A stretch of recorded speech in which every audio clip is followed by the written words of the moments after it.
প্রিয় শিক্ষার্থীবৃন্দ, একাদশ শ্রেণীর তথ্য যোগাযোগ প্রযুক্তি বিষয়ের পঞ্চম অধ্যায় C programming.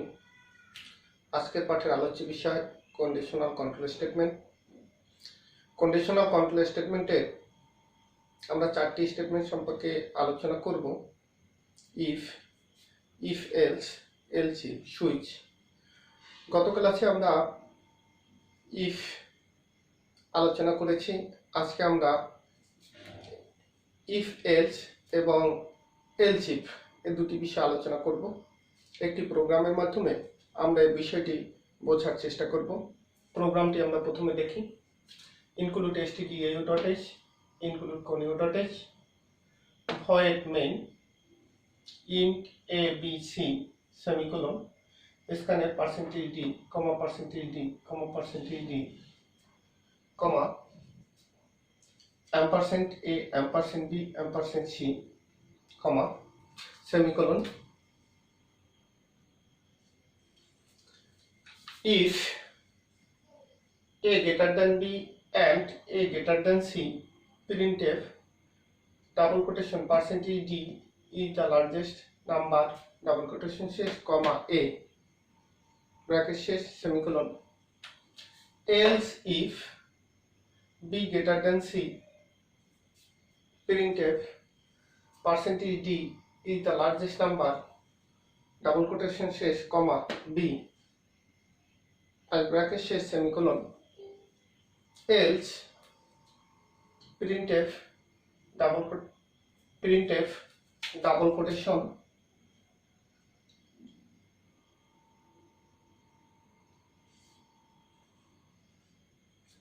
%d is the largest number, comma c first bracket শেষ, semicolon, get c semicolon, second bracket শেষ। আমাদের এ হলো একটি প্রোগ্রাম। প্রথমে আমরা প্রোগ্রামটি একটু আলোচনা করব, তারপরে আমরা ইফ এলস ইফ বিষয় দুটি আমরা আলোচনা করব। এখানে তিনটি সংখ্যা int abc, abc তিনটি চলক যার ডেটা টাইপ ইন্টিজার পূর্ণ সংখ্যা ইনপুট গ্রহণ করবে। scanf %d, %d, %d, ampersand a, ampersand b, ampersand c, অর্থাৎ কিবোর্ড থেকে a b c এর মান scanf ফাংশনটি গ্রহণ করবে তিনটি পূর্ণ সংখ্যা গ্রহণ করার পরে আমাদের এই প্রোগ্রামটি কোন সংখ্যাটি বড় তিনটির মধ্যে সেটি বের করবে। অর্থাৎ এই প্রোগ্রামটি তিনটি সংখ্যার মধ্যে তুলনা করে যাচাই করে যে সংখ্যাটি বড় সেই সংখ্যাটি আউটপুট হিসাবে মনিটরে প্রদর্শন করবে।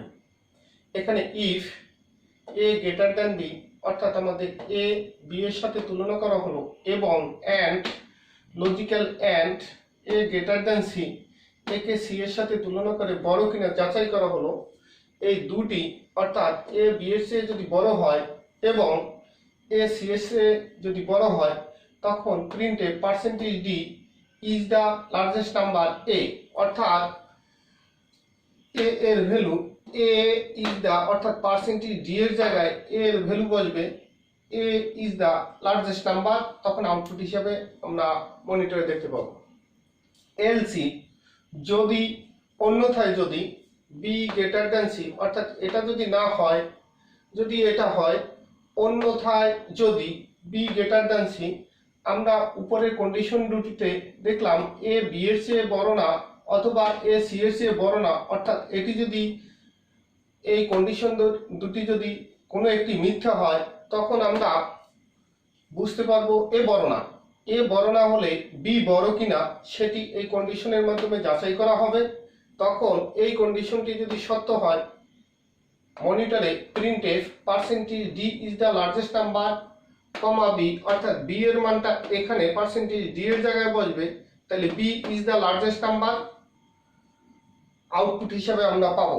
এলস যদি এটিও সত্য না হয়, এই কন্ডিশনটিও যদি সত্য না হয়, তখন এলস অন্যথায় প্রিন্টে %d is the largest number C, অর্থাৎ এ বড় না বি বড় না, তখন অবশ্যই তিনটি সংখ্যার মধ্যে সি বড় হবে।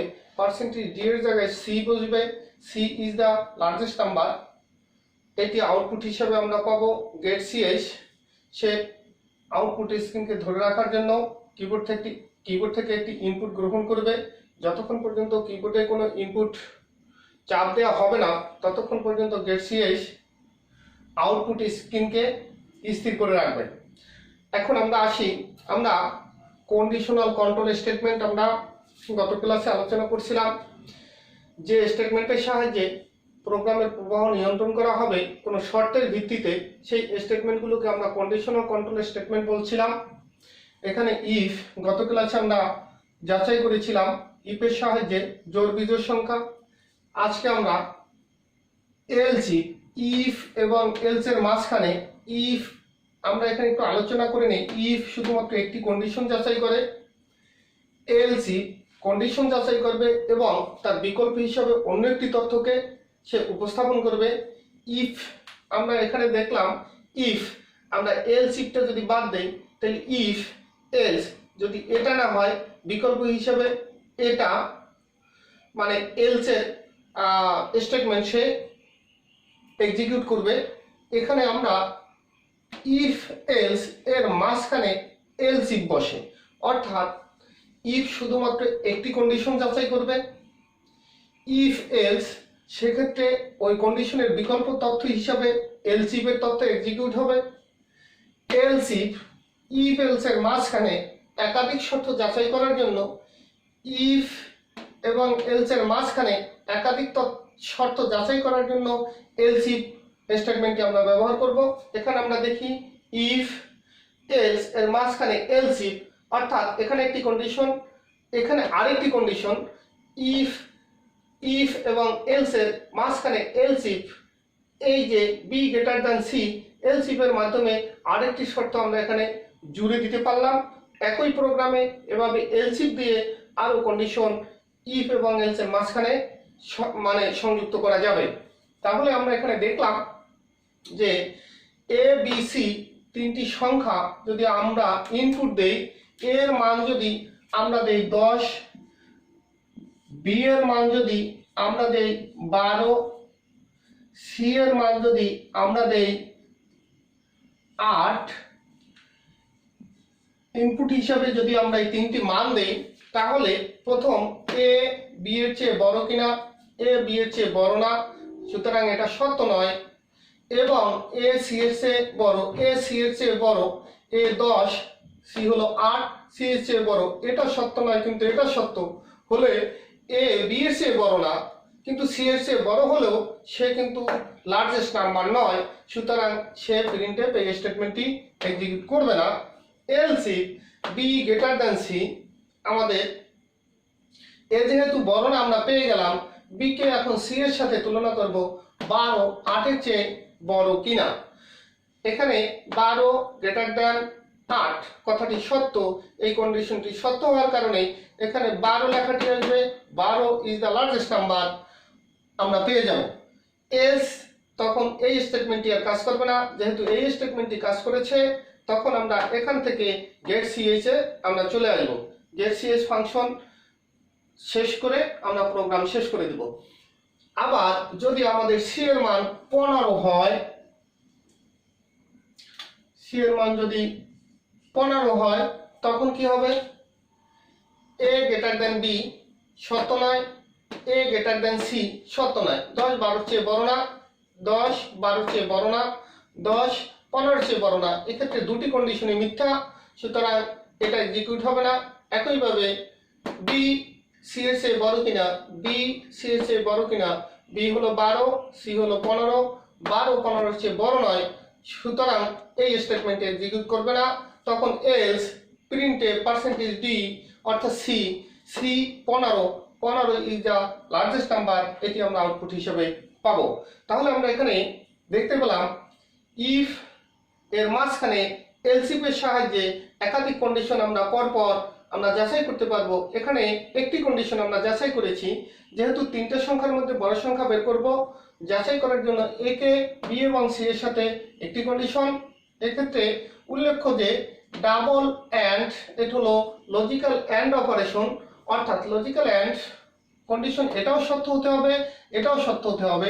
দুটি কন্ডিশন যখন সত্য হবে, এই কন্ডিশন এবং এই কন্ডিশন দুটি যখন সত্য হবে, তখন এটা এক্সিকিউট হবে। এর যে কোনো একটি মিথ্যা হলে এটি এক্সিকিউট হবে না।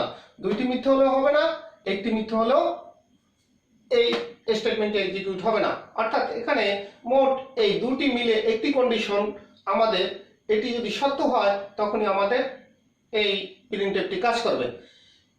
যদি এলস ইফ অন্যথায় যদি এইটা সত্য হয় তখন এটা হবে, যদি এটা সত্য না হয় এলস, অর্থাৎ অন্যথায় যে স্টেটমেন্টটি থাকবে এলস এর পরে সেটি কার্যকর হবে।